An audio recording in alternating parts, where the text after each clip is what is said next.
सर्वेभ्यः नमो नमः। अहं डॉक्टर संजय शर्मा, प्रधानाचार्यः श्री काष्णी हरिनाम दास इंटर कॉलेज महावनम मथुरास्थः। प्यारे बच्चों, माध्यमिक संस्कृत शिक्षा परिषद उत्तर प्रदेश द्वारा संचालित ऑनलाइन कक्षाओं के अंतर्गत पूर्व मध्यमा प्रथम खंड की कक्षा में आप सभी का स्वागत करता हूं। बच्चों, पूर्व मध्यमा प्रथम खंड के अंतर्गत निर्धारित प्रथम प्रश्न पत्र में अनिवार्य संस्कृत के अंतर्गत रघुवंश महाकाव्य के द्वितीय सर्ग में श्लोक संख्या 1 से लेकर 20 तक का हम अध्ययन करेंगे। तो बच्चों, इस अध्ययन के अंतर्गत आप श्लोकों की हिंदी व्याख्या, उनका अन्वय, व्याकरणात्मक टिप्पणी इत्यादि एवं संबंधित प्रश्न भी पढ़ेंगे। तो बच्चों, जहां इस समय सभी बोर्डों द्वारा प्रयास किया जा रहा है कि कोरोना के इस समय में बच्चों का पढ़ाई का नुकसान ना होने पाए, उसी के क्रम में आपके भी माध्यमिक संस्कृत शिक्षा परिषद द्वारा यह प्रयास किया जा रहा है कि आप लोगों की भी पढ़ाई का किसी प्रकार से नुकसान ना होने पाए। इसलिए उन्होंने आपके लिए भी ऑनलाइन कक्षाओं का प्रबंध किया है, और जिसके अंतर्गत हम आप लोगों को ऑनलाइन माध्यम से, वर्चुअल कक्षाओं के माध्यम से पढ़ाएंगे, और आपको जरा भी ये एहसास नहीं होगा कि आप कक्षा के अंदर नहीं पढ़ रहे हैं। आपको वही अनुभूति होगी जैसा कि आप कक्षा के अंदर पढ़ते हो। बस आपसे इतनी अपेक्षा है कि आप पूर्ण मनोयोग से पूरा मन लगाकर इन कक्षाओं को देखें और हमारा और हमारे विभाग का सहयोग करें। तो इन्हीं शब्दों के साथ आइए प्रारंभ करते हैं आज का अध्ययन। बच्चों, अध्ययन प्रारंभ करने से पूर्व हमारा इस कक्षा को पढ़ने का उद्देश्य क्या है, इस पर विचार कर लेते हैं। तो सबसे पहला हमारा उद्देश्य है संस्कृत पद्य विधा का परिचय प्राप्त करना। दूसरा हमारा उद्देश्य है श्लोकों के स्वयं शब्दार्थ, भावार्थ एवं संस्कृत व्याख्या करने की क्षमता का विकास करना। तीसरा हमारा उद्देश्य है श्लोकों के सस्वर वाचन के द्वारा संस्कृत अध्ययन के प्रति रुचि उत्पन्न करना। और चौथा हमारा उद्देश्य इसका भावी परीक्षा में अंक विभाजन के आधार पर तैयारी करने में सहायता प्रदान करना, जो कि हमारा सबसे महत्वपूर्ण उद्देश्य है। कक्षा 11 के पाठ्यक्रम में 1 से लेकर 5 श्लोक तक हमने जो पढ़ा है, संक्षेप में उसको भी देख लेते हैं। सबसे पहले श्लोक में पुत्र प्राप्ति की कामना से गुरु वशिष्ठ की आज्ञा से रानी सुदक्षिणा का नंदिनी गाय की पूजा करना तथा राजा दिलीप का उसकी सेवा के निमित्त नंदिनी गाय को वन में छोड़े जाने का वर्णन है। दूसरे श्लोक में नंदिनी गाय के मार्ग का अनुसरण करती हुई रानी सुदक्षिणा का वर्णन है। तीसरे श्लोक में राजा दिलीप के द्वारा रानी सुदक्षिणा को आश्रम में वापस लौटा देने का वर्णन है। चौथे श्लोक में राजा दिलीप के द्वारा सभी अनुचरों को भी वापस लौटा देने का वर्णन है। और 5वें श्लोक में राजा दिलीप के द्वारा नंदिनी गाय को स्वादिष्ट घास के कौर खिलाकर, उसको खुजलाकर, उसकी मक्खियां उड़ाकर तथा उसे स्वच्छंद विचरण करने देने का वर्णन किया गया है। बच्चों, अब इस कक्षा में श्लोक संख्या 6 से हम अपना अध्ययन प्रारंभ करते हैं। तो सबसे पहले अध्ययन प्रारंभ करने से पूर्व हम इसका सस्वर वाचन करेंगे। तो आइए मेरे साथ साथ आप लोग भी इसका सस्वर वाचन करेंगे। स्थित स्थितामोच्चलितः प्रयातां निषेदुषीमासन बन्धधीरः जलाभिलाषी जलमाददानां छायेव तां भूपतिरन्वगच्छत्। कालिदास ने इस श्लोक में बहुत ही अच्छा वर्णन किया है। राजा दिलीप के द्वारा नंदिनी गाय की सेवा की जा रही है, और वो सेवा किस प्रकार से की जा रही है, यहाँ पर कवि इसका उल्लेख करते हैं। तो देखिए, सेवा करते समय भूपति ही यानी राजा, राजा दिलीप जो है ताम माने उस नन्ही गाय के, स्थिताम स्थित होने पर यानी चलते चलते रुक जाने पर, खड़े हो जाने पर, स्थितः वो राजा दिलीप जब नंदनी गाय खड़ी हो जाती है तो राजा दिलीप भी खड़े हो जाते हैं। प्रयाताम उच्चलितः, प्रयाताम जब वो चलने लगती है खड़े होने के पश्चात तो उच्चलितः राजा दिलीप भी चलने लगता है। निषेधुषी, निषेधुषी आसन बंधधीर, और जब नंदनी गाय बैठती तो राजा दिलीप भी आसन लगाकर एकदम आराम से, सुख से, वह भी सब चिंता को छोड़कर आराम से बैठ जाते थे। और जलमाददानम, और जब नंदनी गाय जल पीती तो जलाभिलाषी, उसी समय राजा दिलीप भी जल पीने की इच्छा करता था। तो इस प्रकार से छायेव, छायेव शब्द है यहाँ पे, छाया इव, यहाँ गुण संधि है, गुण संधि के कारण छाया इव, छाया के समान अन्वगच्छत, यानी ताम अन्वगच्छत, उस नंदनी गाय के पीछे पीछे चला। जिस प्रकार से छाया हमारे पीछे पीछे चलती है, हम जो कार्य करते हैं वही कार्य छाया भी करती है, उसी प्रकार से राजा दिलीप ने भी उस नंदनी गाय की सेवा के निमित्त छाया के समान उसका अनुकरण किया। यानी जिस प्रकार से छाया जो कार्य करती है वही कार्य राजा दिलीप ने किया। अभी हमने इस श्लोक की हिंदी में व्याख्या देखी, अब इस श्लोक की संस्कृत व्याख्या देखें। उससे पूर्व संस्कृत में हम संदर्भ किस प्रकार से लिखेंगे ये यहाँ पे देखेंगे, तथा प्रसंग किस प्रकार से हमें देना है ये भी यहाँ देखेंगे। तो देखिए संदर्भ में हम लिखेंगे प्रस्तुतः श्लोकः महाकवि कालिदास विरचितस्य रघुवंश महाकाव्यस्य द्वितीय सर्गात् अवतरितः अस्ति। और प्रसंग अस्मिन् श्लोके दिलीपस्य गोसेवायाः वर्णनम अस्ति। बच्चों इसके आगे जितने भी अब श्लोक पढ़ेंगे उन सभी श्लोकों में आपको इसी प्रकार से संदर्भ देना है और प्रसंग अवसर के अनुसार आप बदलकर लिख सकते हैं। चाहें तो आप सामान्य रूप से आज की इस कक्षा में सभी श्लोकों में यह प्रसंग भी दे सकते हैं। बच्चों अब संस्कृत व्याख्या के अंतर्गत इस श्लोक की सरल शब्दावली में व्याख्या किस प्रकार से होगी ये भी देख लेते हैं। तो देखिए सरल शब्दावली में हम इसकी व्याख्या करेंगे तो वो इस प्रकार से होगी। राजा दिलीपः नंदिन्याः तस्याः छाया इव सेवाम् अकरोत्। यदा नंदिनी अवस्थिता भवति स्म तद क्षणमेव राजा अपि स्थितः भवति स्म। यदा सा उच्चलितावत् तदैव सोऽपि प्रस्थानं कृतवान्। यदा सा उपविष्टावत् तदा राजापि आसने स्थिरो अभवत्।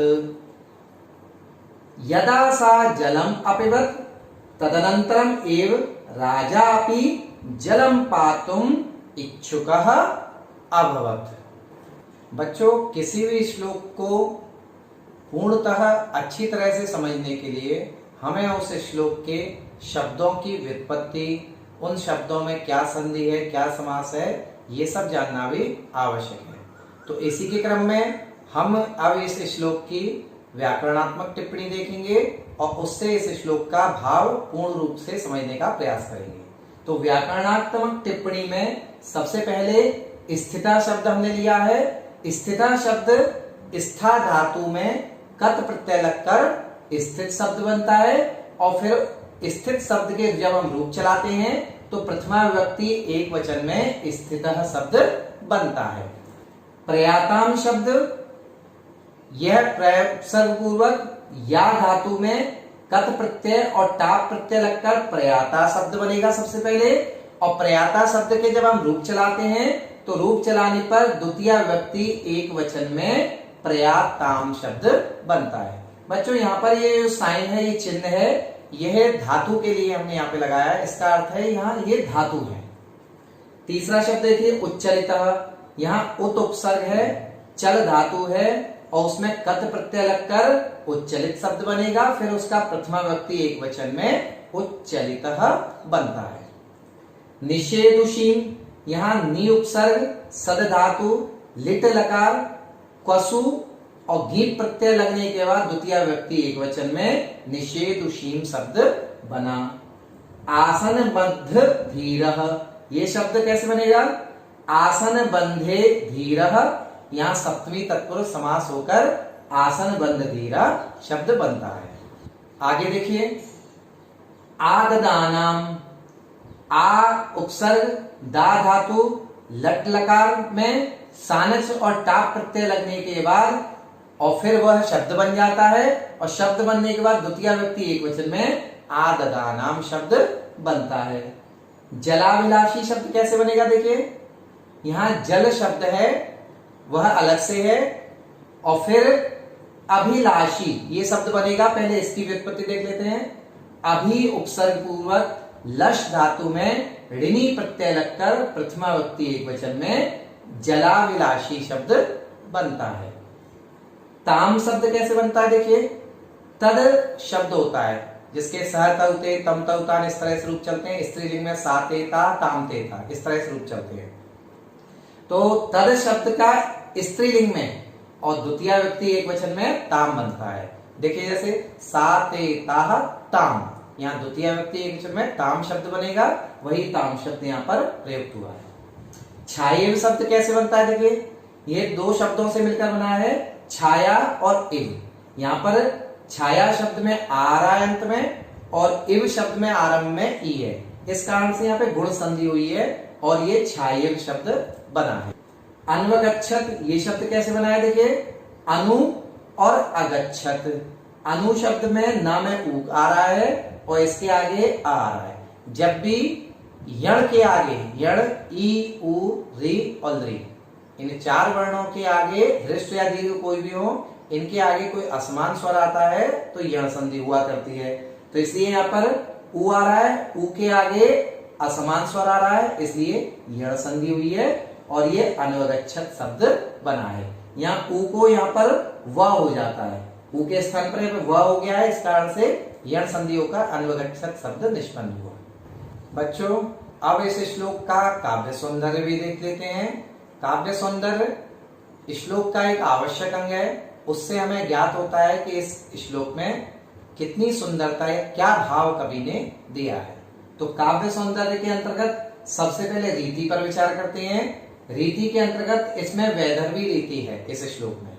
वैसे कालिदास के इस रघुवंश महाकाव्य के द्वितीय सर्ग में सभी श्लोकों में वैदर्भी रीति का ही प्रयोग किया गया। वैदर्भी रीति क्या होती है?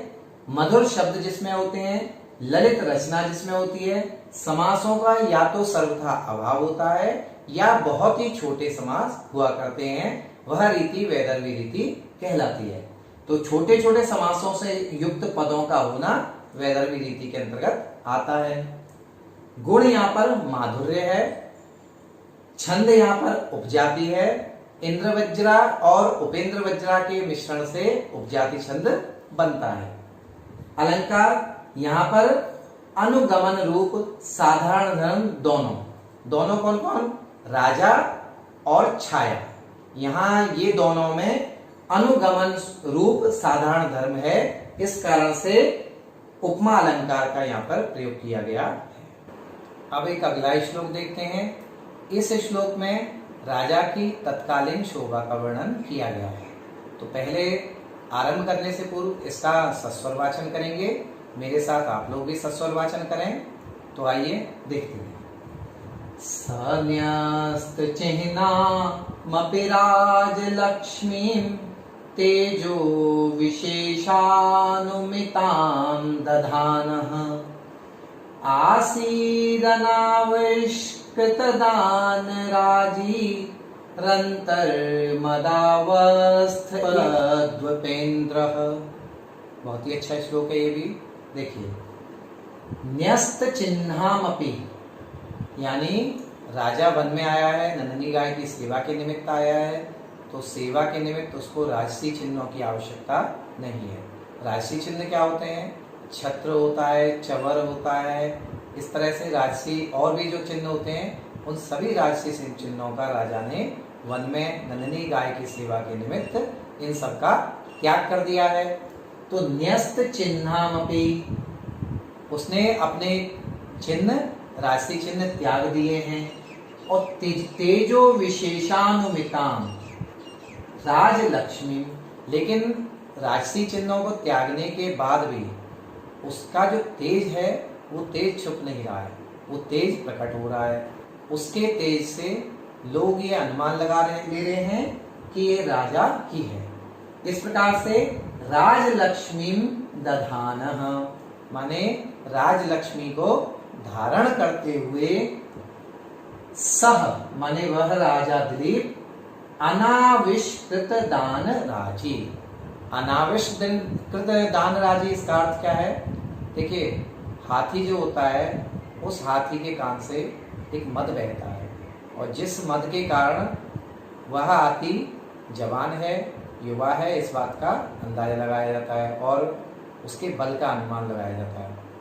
तो यहाँ पर अब राजा, वह राजा इस प्रकार से लग रहा है कि जिस हाथी की मद की रेखा अभी प्रकट नहीं हुई है, वह मद की रेखा अभी अंदर ही विद्यमान है, यानी जवान वो हाथी है, लेकिन अभी मद की रेखा उसकी प्रकट नहीं हुई है। इस प्रकार से अनाविष्कृत दान राजी, माने उस द्विपेंद्र की, उस गजराज की मद की रेखा प्रकट नहीं हुई है। इस अंतर मदावस्था इव, यानी उसकी मद की रेखा अभी अंदर ही विद्यमान है। उस द्विपेंद्र इव आसीत, उस गजराज के समान, उस हाथी के समान वह राजा था। ये यहाँ पर ये कहने का भाव है, यानी वह राजा दिलीप उस प्रकार से लग रहा था जिस प्रकार से कोई गजराज हो, कोई हाथी हो, और वह हाथी जिसकी मद की रेखा अभी प्रकट नहीं हुई है, उस हाथी के समान वह राजा दिलीप लग रहा है। बच्चों, अब इस श्लोक की सरल शब्दावली में संस्कृत व्याख्या कैसे बनेगी वो देख लेते हैं। तो सरल शब्दावली में इसको हम इस प्रकार से व्यक्त करेंगे, गो सेवायै वनम गच्छता दिलीपेन छत्र चामरादीनि त्यक्तानि तथापि तस्य प्रभावातिशयेन सर्वे जनाः एषः राजा एव भवितुं शक्नोति एतादृशम् अनुमानं कृतवन्तः।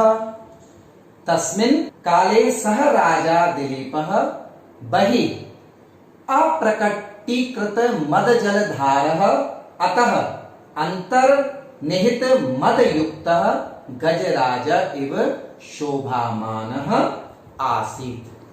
अब इस श्लोक की व्याकरणात्मक टिप्पणी देखते हैं।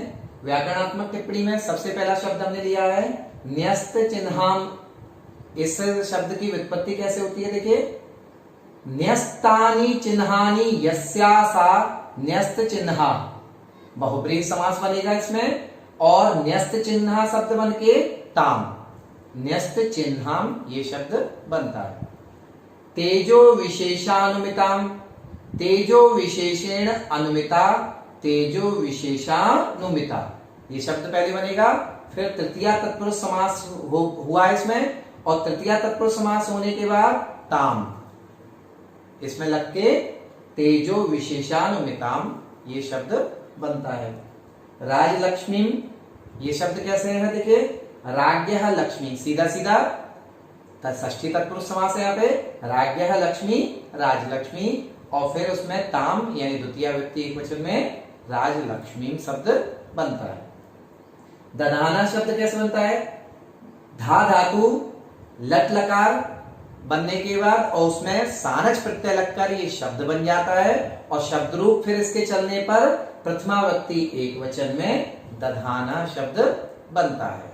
आगे देखिए, अनाविष्कृत दान राजी, ये शब्द कैसे बनता है? अनाविष्कृता दान राजी येन, यस्यावा, यहाँ दोनों प्रयोग कर सकते हैं, येन या यस्य, इनमें से किसी का भी प्रयोग कर सकते हैं। तो अनाविष्कृता दान राजी येन यस्य वा सह अनाविष्कृत दान राजी, ये बहुब्रीहि समास बनने के बाद फिर प्रथमा विभक्ति एक वचन में अनाविष्कृत दान राजी ही शब्द बना। आगे देखिए, अंतर्मदावस्थः, ये कैसे बनेगा? अंतर्गता मदवस्था यस्य सह अंतर्मदावस्थः, बहुब्रीहि समास होकर प्रथमा विभक्ति एक वचन में अंतर्मदावस्थः शब्द बना। अगला शब्द देखिए, द्विपेंद्रः, ये शब्द कैसे बनता है? द्विपानाम इंद्रः, सीधा सीधा षष्ठी तत्पुरुष समास है यहाँ पे, द्विपानाम इंद्रः द्विपेंद्रः, फिर प्रथमा विभक्ति एक वचन में द्विपेंद्र शब्द ये बनता है। और अब इसमें अगर हम संधि देखें तो द्विप इंद्रः द्विपेंद्र शब्द बनता है। यहाँ द्विप के प में आ है और इंद्र के ई में, इंद्र के प्रारंभ में ई है, तो आ, इसके आ और इसकी ई दोनों मिलकर ए हो जाते हैं और गुण संधि होती है, तो इसलिए द्विपेंद्र शब्द यहाँ पर बनता है। अब इस श्लोक का काव्य सौंदर्य देखेंगे। काव्य सौंदर्य में जैसा कि मैंने पहले बताया था, रीति यहाँ पर वैदर्भी है, गुण वही माधुर्य है, छंद उपजाति यहाँ पर है, अलंकार यहाँ पर इसमें राजा दिलीप का साम्य या समानता अंतर्मदस्थित गजराज से दिखाने से पूर्णोपमालंकार यहाँ पर है। आइए अब 8वां नंबर श्लोक देखते हैं। इस श्लोक में राजा दिलीप का चित्रण किया गया है कि उस राजा दिलीप के वन में पहुंचने पर क्या क्या वन में प्रभाव पड़ा है। देखिए, लता प्रतानोद्ग्रथितैः सकेशैः रथेज्य धन्वा विचचार दावम् रक्षापदेशान्मुनिहोमधेनो वन्यान् विनेशन्निवदुष्टसत्त्वान्। कितना अच्छा कवि कालिदास ने यहाँ पे वर्णन किया है कि लता प्रतानोद्ग्रथितैः, देखिए जंगल है, वन में राजा भ्रमण कर रहा है नंदिनी निकाय के साथ, तो यहाँ पर राजसी साधन तो है नहीं है, तो इसलिए जंगल में जो चीज मिल रही है उन्हीं का उपयोग करके कार्य चलाना है अपना।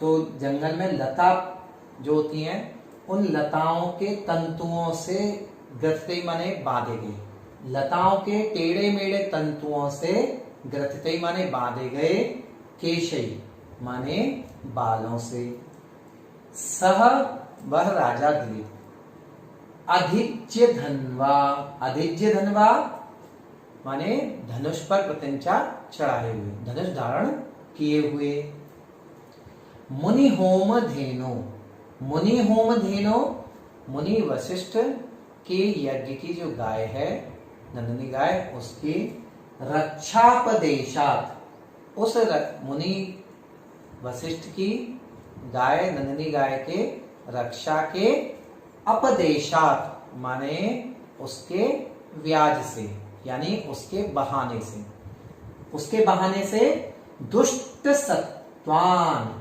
वन्यान दुष्ट सत्वान, दुष्ट सत्वान कौन से हैं? वन्य, वन के जो दुष्ट जीव हैं जैसे सिंह इत्यादि जो हिंसक जीव हैं, उन हिंसक जीवों को विनेशनिव, उन हिंसक जीवों को मानो शिक्षा देने के लिए, शिक्षा क्या दे रहा है राजा कि अब मैं वन में आ चुका हूं, इसलिए कोई भी शैतानी, कोई भी बदमाशी आप लोगों की नहीं चलेगी यहाँ पर, क्योंकि अब मैं वन में और मेरे हाथ में धनुष विद्यमान है, यानी अगर कोई भी जरा भी बदमाशी करेगा तो उसको सबक सिखाया जाएगा, दंड दिया जाएगा।